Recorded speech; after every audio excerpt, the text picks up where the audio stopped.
আমরা আসলে একটা জায়গায় আমরা বারবারই ভুল করে যাচ্ছি। সেটা হলো যে এই আন্দোলনটাকে আমরা ছাত্রদের আন্দোলন হিসেবে আমরা সবাই দেখছি। আসলে কিন্তু এটা ছাত্রদের আন্দোলন নয়, এটা ছাত্রদের আন্দোলন ছিল না। ছাত্রদেরকে ঢাল হিসেবে ব্যবহার করা হয়েছে। এটা শ্যামলদা বলেছেন যে গত জাতীয় সংসদ নির্বাচন বানচাল করার জন্য যখন বিএনপি জামাত এবং তাদের বিদেশি প্রভুরা সকল ষড়যন্ত্র যখন ব্যর্থ হলো, নির্বাচন যখন হয়ে গেল, আমরা তখন ভেবেছিলাম বোধহয় হয়তো সব ষড়যন্ত্র শেষ, নির্বাচন করে আমরা সরকার গঠন করেছি, আমরা বোধহয় একবারে সব বিপদমুক্ত। কিন্তু আসলে সেটা ছিল না। ষড়যন্ত্রের একটা ধাপ নির্বাচনের বানচাল করার, সেটা তারা ফেল করেছিল ষড়যন্ত্র। কিন্তু নির্বাচিত হওয়ার সরকার গঠন করার পর থেকেই তাদের আবার নতুন করে ষড়যন্ত্র শুরু হয়েছে। আজকে দেখুন এই যে কোটা আন্দোলনটা, আমরা যদি এটার প্রেক্ষাপটে দেখি, যেটা 2018 সালের 4 অক্টোবর এই কোটা পদ্ধতি বাতিল করা হয়েছিল। আমাদের বর্তমান সরকার মাননীয় প্রধানমন্ত্রী শেখ হাসিনার নেতৃত্বে এটা বাতিল করেছিল। হঠাৎ করে এই 2024 সালের 6 জুন 5 জুন হাইকোর্টে এটাকে রিট করলো কে? কী উদ্দেশ্যে? যে কোটা তো বাতিল ছিল, তাহলে হঠাৎ করে কারা রিটটা করলো? এবং সঙ্গে সঙ্গে সেই রিটের পরিপ্রেক্ষিতে ওখানে রায় চলে আসলো যে 18 সালে যে পরিবর্তন সরকার এটা বাতিল করে কোটার পদ্ধতি বহাল রাখা হলো। এখানেই তো আমার কাছে মনে হয়েছে যে একটা ষড়যন্ত্র অংশ। একটা সরকার অনেক সংগ্রাম করে ষড়যন্ত্র মোকাবেলা করে নির্বাচনের মাধ্যমে সরকার গঠন করার 6 মাস না যেতেই কেন এই ধরনের একটা, যেটা কোটা সংস্কার, যেটা একসময় ছাত্রদের কাছে অত্যন্ত জনপ্রিয় একটা তাদের দাবি ছিল, আন্দোলন ছিল, এবং যেটার পক্ষে প্রায় দেশের সকল সচেতন মানুষই সেই সময় সমর্থন করেছিল, এবং যার জন্য আমাদের সরকারই এটাকে ইতিবাচক হিসাবে গ্রহণ করে বাতিল করেছিল, সেইটাকে আবার কেন নিয়ে আসতে হলো টেনে?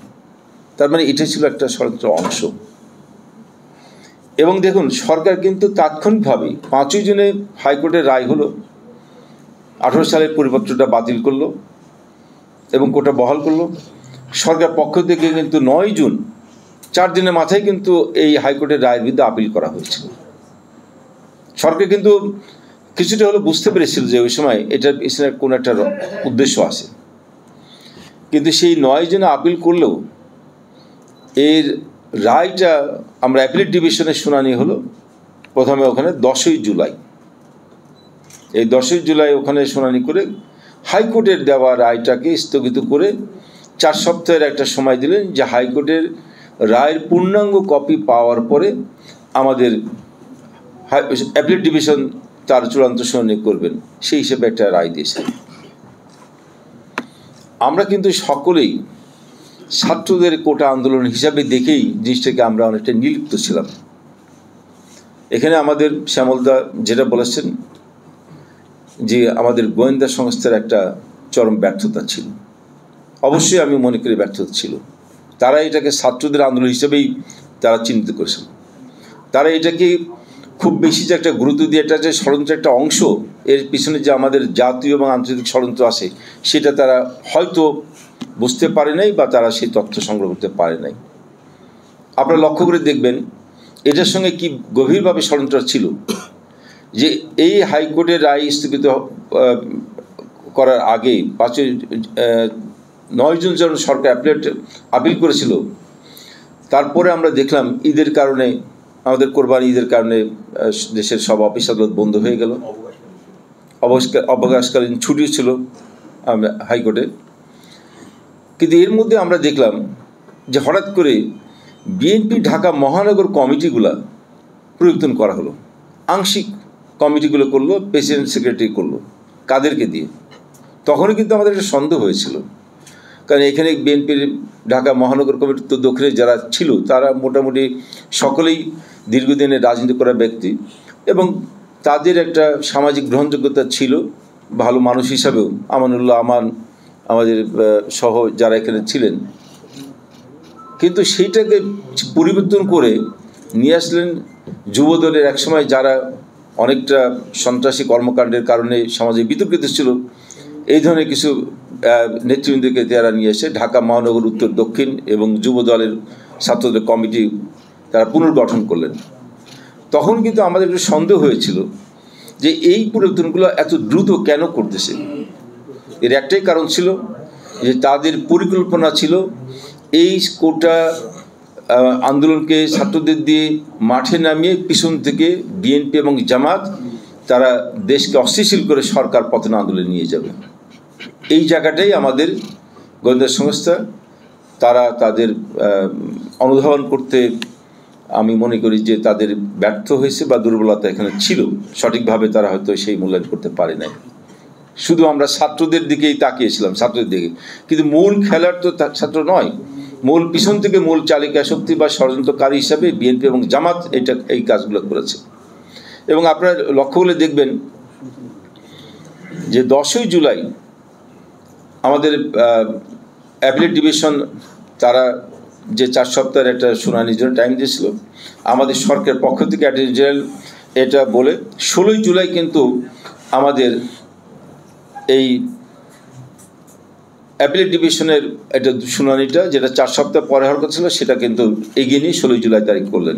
এবং অ্যাপিলেট ডিভিশন কোর্টার বাতিল শুধু নয় সংস্কার করে একটা চমৎকার একটা রায় দিলেন, যেটা সাধারণ ছাত্র সমাজের একটা প্রত্যাশা ছিল, বাংলাদেশের মুক্তিযুদ্ধকে আপহোল্ড করে এবং সেই সঙ্গে আমাদের সমাজের যারা অবহেলিত অংশ ছিল তাদেরকে সহ নিয়ে একটা কোটার সামান্য পরিমাণ কোটা রেখে এটা সংস্কার করে একটা রায় দিয়েছিলেন। কিন্তু তারপর আমরা দেশবাসী অনেকে ভেবেছিলেন যে এই রায়ের পরে সাধারণ ছাত্রছাত্রীরা তারা ঘরে ফিরে যাবেন আর আন্দোলন প্রয়োজন হবে না। কিন্তু আমরা দেখলাম যে না, এই রায়টাকে পরেও কিন্তু রাজপথে কিন্তু আন্দোলন নামে সহিংসতা শুরু হলো নতুন মাত্রায়। কারণ তাদের কাছে তো এই কোটা সংস্কারের মুখ্য বিষয় নয়, মুখ্য বিষয় ছিল বিএনপি জামাতের সরকারের বিরুদ্ধে তারা এক দফার আন্দোলন নিয়ে আসছে সরকার পতনের জন্য, এবং সেটাকে তারা কৌশলভাবে করেছে।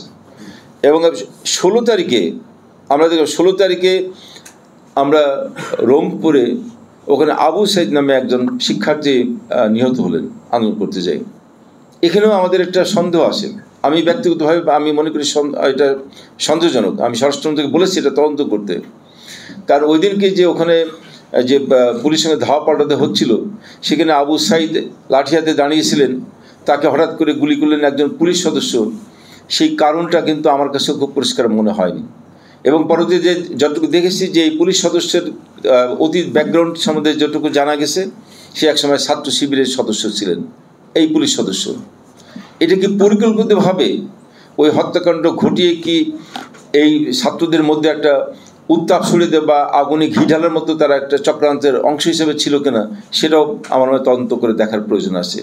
আমরা মনে করি যে এখানে বোধহয় এই ধরনের কোনো একটা ঘটনা ঘটতে পারে।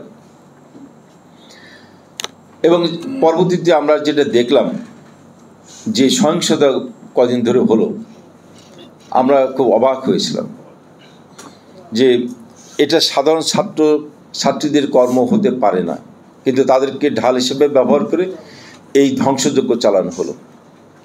আমরা বরাবরই বাঙালি জাতি কিছুটা হলো আবেগপ্রবণ জাতি, এবং আমরা বলে যে ইমোশনাল অ্যান্ড ডিস্ট্রাকটিভ হিসাবে আমাদের একটা পরিচিতি আছে।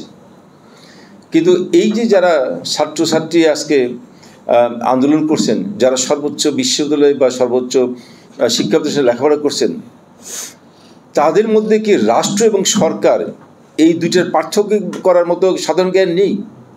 তারা কার বিরুদ্ধে আন্দোলন করতেছেন?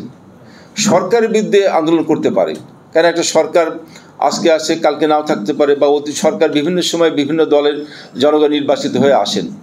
কিন্তু রাষ্ট্র তো সবার, সরকার একটা আদর্শের হতে পারে, সরকার একটা রাজনৈতিক দলের হতে পারে, কিন্তু রাষ্ট্র তো সবার। আপনি আজকে যে বাংলাদেশ টেলিভিশন শো যেগুলো ধ্বংস করা হয়েছে স্থাপনাগুলো, আমরা সেতু ভবন, বিআরটি ভবন, মেট্রো রেল, এগুলো কার? এগুলো তো সরকারের সম্পত্তি না, এটা রাষ্ট্রের সম্পত্তি। তো রাষ্ট্রকে ধ্বংস করার জন্য একমাত্র আমরা দেখেছি 1971 সালে দেখেছি এই যুদ্ধাপরাধী জামাতে ইসলামী যখন তারা পরাজিত হচ্ছিল মুক্তিযুদ্ধের সময়, তখন এই বাংলাদেশ সব কিছু ধ্বংস করে দিয়েছিল। কারণ তাদের একটা লক্ষ্য ছিল বাংলাদেশ স্বাধীন হলেও যেন কখনো মাথা তুলে দাঁড়াতে না পারে। আমরা এই জামাত ইসলামীকেই দেখেছি বারবার তাদের যে কোনো সুযোগ পেলেই তারা রাষ্ট্রকে ধ্বংস করার জন্য রাষ্ট্রের গুরুত্বপূর্ণ স্থাপনাগুলোকে আগুনে জ্বালিয়ে পড়ে দেয়। এবারও সেটাই আমরা দেখলাম যে তারা এই সাধারণ ছাত্রছাত্রীদেরকে ঢাল হিসেবে ব্যবহার করে রাষ্ট্রটাকে ধ্বংস করার জন্য চক্রান্তে লিপ্ত হয়েছিল। এবং দুর্ভাগ্যজনকভাবে বলতে হয় যে বিএনপির আজকের যে নেতা তারেক রহমান, যার বাবা মুক্তিযোদ্ধা হিসাবে দাবি করেন সবাই, সেই যদি মুক্তিযোদ্ধার সন্তান, জিয়া রহমান মুক্তিযোদ্ধার হিসাবেও যদি যারা দাবি করেন তার সন্তান হিসাবে এই তারেক রহমান, সে সবসময় এই জামাতের আদর্শের সঙ্গে তার একটা একাত্মতা আছে। সে নিজেও বহুবার বলেছে যে ছাত্র শিবির ছাত্রদল একই মায়ের পেটের সন্তান। সে ওইটাকে ধারণ করে বলেই তার মধ্যে এই ধরনের ধ্বংসাত্মক মানসিকতা আমরা দেখেছি 2001 থেকে 2006 সাল। এবং এরপরে বাংলাদেশে এই যে কোনো হঠাৎ করে আন্দোলনের নাম করে বাসে ট্রেনে আগুন দিয়ে মানুষ পুড়ে হত্যা, মানুষকে প্রকাশ্যে গুলি করে কুপিয়ে হত্যা করা। বিএনপি 2001 থেকে 2006 সাল পর্যন্ত রাষ্ট্র ক্ষমতায় তখন ছিল, 25,000 আওয়ামী লীগের নেতা কর্মীকে হত্যা করেছিল। 2004 সালে 21 গ্রেনেড হামলার মাধ্যমে আমাদের আওয়ামী লীগের শীর্ষ পর্যায়ের নেতৃত্বকে হত্যার চেষ্টা করেছিল। এই ধরনের হত্যা এবং ধ্বংসাত্মক মনোভাব এই তারেক রহমানের আসে, যে এখন লন্ডন থেকে বসে এই কর্মসূচিগুলো তার দিয়ে এই কার্যকলাপগুলো করে যাচ্ছে। আমরা সাম্প্রতিককালে এই গত 3 দিন আগেই গোয়েন্দা সংস্থার কাছে একটা অডিও তাদের কাছে ক্লিপ এসেছে যে জামাতের এক শীর্ষ নেতা তারেক রহমানের সঙ্গে কথা বলছেন। উনি একটি অভিযোগের সুরে বললেন যে এই কয়েকদিন ফাইট করার সময় আপনার যুবদল ছাত্রদলের নেতাকর্মী সবাই তো পুরোপুরি নামে নাই মাঠে, আমাদের শিবির দিয়েই আর জামাত ইসলামের নেতাকর্মী দিয়ে ফাইট করতে হয়েছে। তারেক রহমান তখন বলেছে না, আমার নেতাকর্মীরা ছিল, তবে হয়তো আরও বেশি মোবিলাইজ করতে হতো, সেটা হয়তো আমরা করতে পারি নাই। এরপরে এবার আপনি দেখবেন আমাদের পূর্ণ শক্তি নিয়ে নামবে। আজকে যে এই ঢাকা শহরে যে তাণ্ডব হলো, এই তাণ্ডবটা যে ঢাকা সারা দেশের বিভিন্ন জেলার থেকে তারা এই জামাত শিবির এবং ছাত্রদল যুবদলের সন্ত্রাসীদেরকে মোবিলাইজ করেছিল, এটা তো প্রমাণিত। কারণ আমরা 2013 সালে যখন দেলোয়ার হোসেন সাঈদের কুখ্যাত রাজাকার দেলোয়ার হোসেন সাঈদের রায়ের পরে সারা দেশে যে তাণ্ডব হয়েছিল, সেই তাণ্ডবগুলো বিবেচনা করে 22টা হট স্পট হিসাবে সরকার গোয়েন্দা সংস্থার কাছে চিহ্নিত করা আছে। এবার আমরা লক্ষ্য করলাম যে ওই হটস্পট থেকে এই কয়েকদিনে সমস্ত জামাত শিবিরের এবং ছাত্রদল যুবদলের নেতাকর্মীরা সবাইকে ঢাকায় মোবিলাইজ করছে। কারণ তাদের লক্ষ্য ছিল একটাই, ঢাকা শহরে নিয়ে এসে ঢাকা শহরকে কোলাপস করানো, ঢাকা শহরের ধ্বংসযোগ্য চালিয়ে এই রাষ্ট্রটাকে ধ্বংস করে দেওয়া তাদের মূল লক্ষ্য। যদিও সরকারের আইনশৃঙ্খলা বাহিনী অনেক ধৈর্য সহকারে এটাকে মোকাবেলা করেছেন, না হলে হয়তো ক্যাজুয়ালিটি আরও বাড়তে পারত।